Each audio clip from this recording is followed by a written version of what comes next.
Welcome back to the deep dive. Today, we're doing something pretty interesting. We're taking some ancient wisdom, like a really old proverb, Thousands of years old, yeah. right, and blending it with, well, the latest in psychology and neuroscience, specifically looking at self-control and alcohol.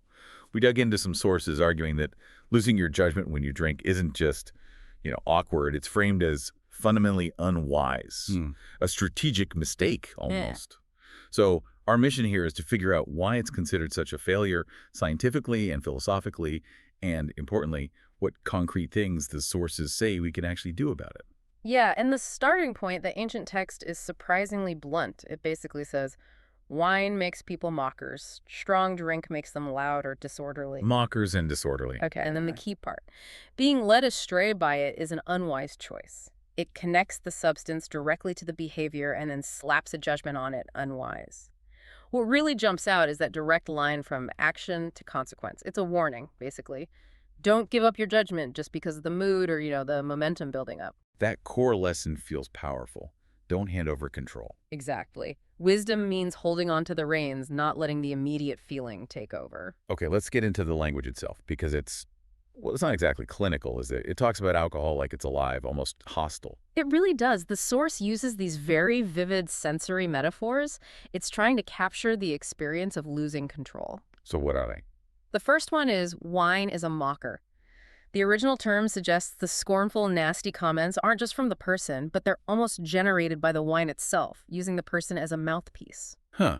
Like the alcohol itself has this contemptuous voice. Yeah, that's the feeling it conveys. The person becomes a channel for this destructive, mocking force. And the second one is even more visceral. Strong drink bellows or roars. This isn't just noise, it's chaos. It's the sound that drowns out your rational thought. That quiet voice inside that usually stops you. Precisely. The internal break, the part that handles ethics or just smart decisions, the roar cancels it out. So putting together the mocker and the roar. It sounds like the ancient view sees alcohol as this active force that literally steals your self-control. That's a great way to put it. It's an external force invading. And the responsibility isn't just on the substance, it's on the choice to let that force in. Right? Exactly right. And that's critical. The wisdom sources aren't really focused on, say, the impact on others, even though that happens. They focus squarely on the person drinking.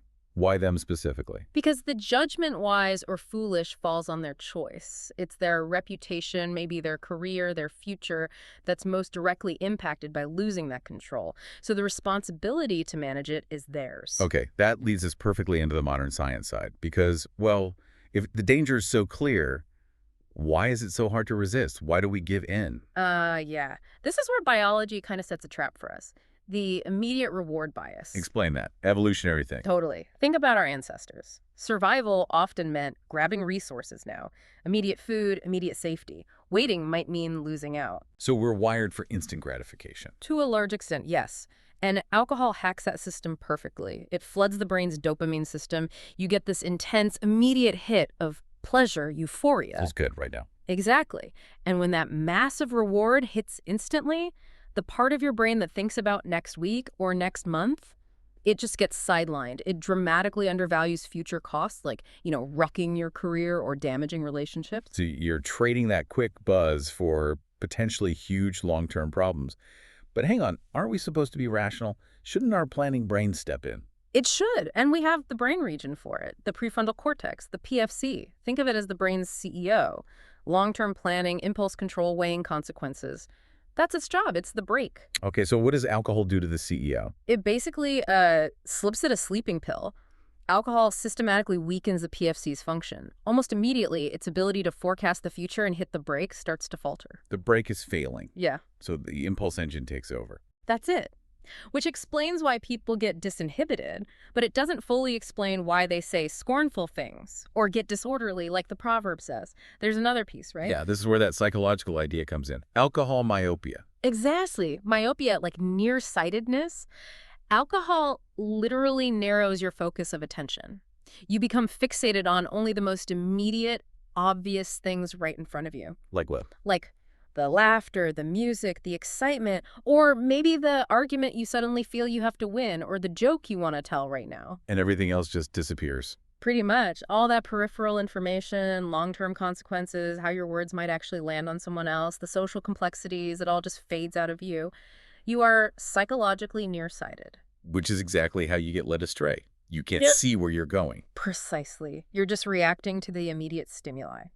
Research backs this up: impaired inhibition, poor moral judgment when attention gets restricted like that. It sounds quite abstract, but the source material had this story, this anecdote, that really drove it home. It shows the myopia and the momentum just crashing together. Oh yeah, that's a perfect cautionary tale. So imagine someone, let's call them person A, at a work drinks thing on a Friday. Okay. They've had a couple. The PFC is already a bit fuzzy. The immediate reward bias is kicking in. They feel good, relaxed. Maybe the boss is laughing. The environment feels safe. Dangerously safe, maybe? Exactly.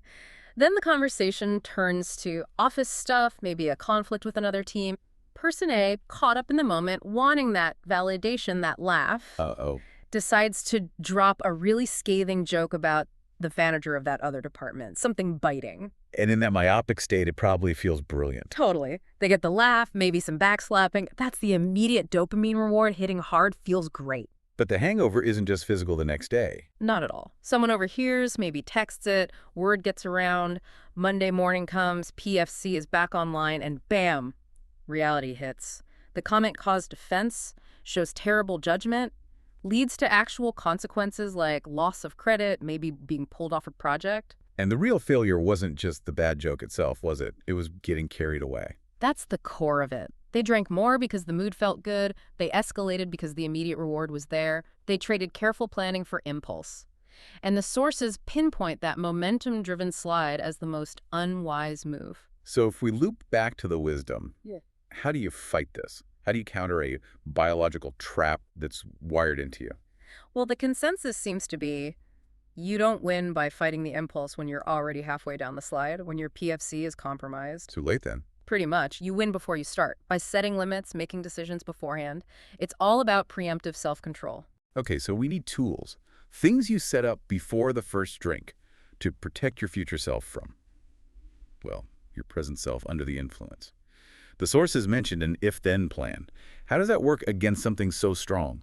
It works because it automates the wise response. You're basically pre-programming a reaction to a specific trigger before you're impaired. So what's the trigger? What's the if? The IF is that internal moment of awareness. If I feel that strong buzz, that lift after the first drink, that's your cue. That's the sign the PFC is starting to weaken. Okay, I feel the buzz.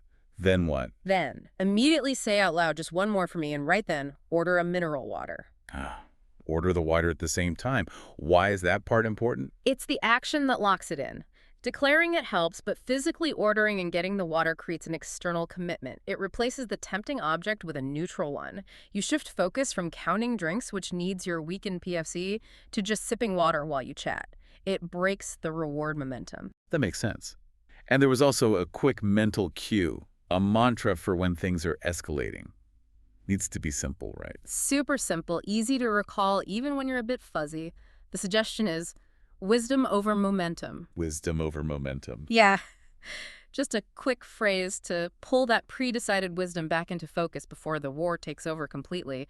It activates your sober plan. Now, thinking about applying this, it's easy to just, judge people who slip up. But is just condemning failure actually helpful for control? It's probably the least effective approach, actually. Just saying alcohol is bad or that person has no willpower is just... Well, it's often just stigma. It doesn't engage with the actual brain science, the dopamine, the PFC. It doesn't teach you how to manage it. So condemnation doesn't work. What does work, according to these sources? The most effective strategy is all about concrete behavior design. Modern psychology calls it pre-commitment. You're basically designing your environment and choices in advance to make the desired outcome almost automatic. You remove the opportunity for your impaired self to mess things up. Okay, so ditching vague goals like, I'll just be careful tonight. Exactly.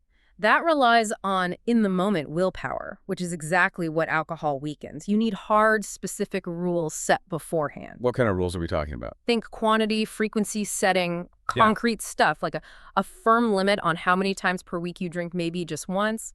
A strict volume cap, 2 drinks maximum, no negotiation. A time limit, stop drinking by 9 p.m., period. And maybe the most important one, tying back to that mocker idea, the content rule. What's that? Pre-commit to not discussing certain topics when drinking. Yeah. No sensitive work issues, no secrets, definitely no malicious gossip or those scornful jokes. It directly blocks the pathway where alcohol myopia causes the most damage. Wow. Okay, this has really connected the dots. We went from that ancient warning, the mocker and the roar, to the biological reasons. Yeah, the PFC getting weakened, that pull of the immediate reward bias. Which leads to the psychological state of alcohol myopia, that narrow focus. And the big takeaway seems to be that real wisdom here isn't necessarily about never drinking, but about deciding beforehand. Using these tools, like pre-commitment, like the if-then plan, to basically shield your future self from the impulsive, short-sighted version that shows up after a drink or two. So here's something to think about. If pre-commitment, setting these specific if-then rules in advance, is so crucial for managing something as tempting as alcohol and its immediate rewards, where else could that apply? Where else in your daily life could setting a small, specific rule beforehand protect you from an unwise choice later? Maybe impulse buys, or screen time, or putting off something important, something to mull over.